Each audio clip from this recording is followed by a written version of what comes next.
Okay.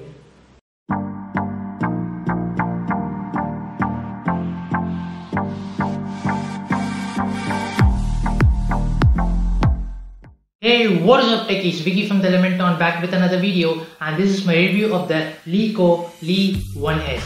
So before getting into this review, I would like to make a few facts about the brand LeeCo. The former name of LeeCo was LETV, a Chinese smartphone maker similar to the OnePlus. So LeeCo means Lee Ecosystem, and the model I have here with me is the Lee1S. Inside the box, we get the phone up in the front with the usual charging and audio accessories. The entire package ships for about 11,000 bucks. First of all is the build quality. This device feels great in hand mainly due to the all-metal construction. And it reminds me of the HTC One. You have all those chamfered edges which holds a grip in your hand.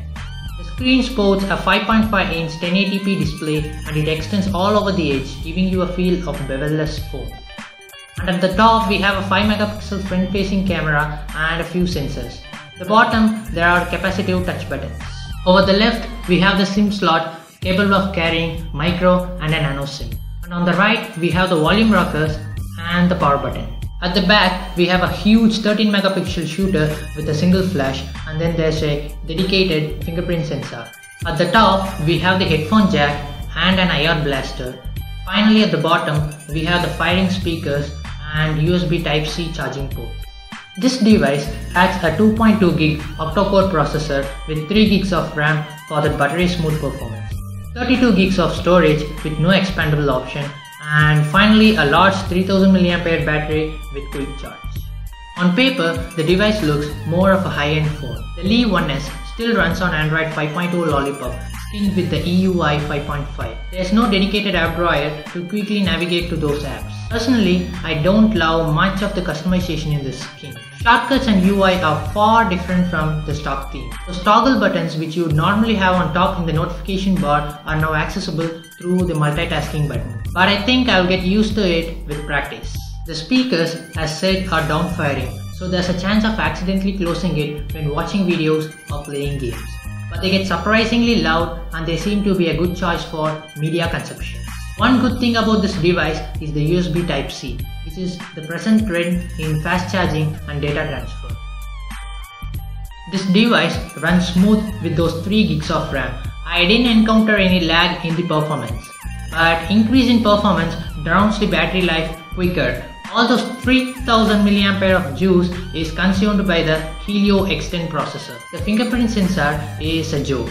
It feels like a first-gen sensor. There's no haptic feedback when unlocking the device, which makes it a little uncomfortable. There's so much of lag which makes you think that unlocking the phone with the password seems to be better. Next thing is the camera. The picture quality is more crispier than I thought it would be. The focus response is quick and so the shutter speed. It doesn't perform well on low lighting, there's a bit of noise all over the screen, but on outdoors, these are perfect. You get those crispier clicks right away. One of the major drawbacks of this device is the screen. At outdoors, you could barely see the screen at maximum brightness. So now, for whom do I recommend this device? If you're one of those who like a good design smartphone and those who are into gaming and do a lot of multitasking, this one's for you. Apart from the average battery life and an okay UI, this phone's good actually. What about me? I think I'll wait for the next LeeCo device. So that's basically it, my review of the LeeCo Lee1S. And if you enjoyed this video, then feel free to give it a thumbs up. And if there's any good alternative for this phone, then feel free to drop them on the comments below. I would actually like to have a few shoutouts to my friend Sanj for lending me this device. So this is her phone and I promise to return it back to her as soon as I make this review. But I think I'll probably be using this device as my daily driver for this month.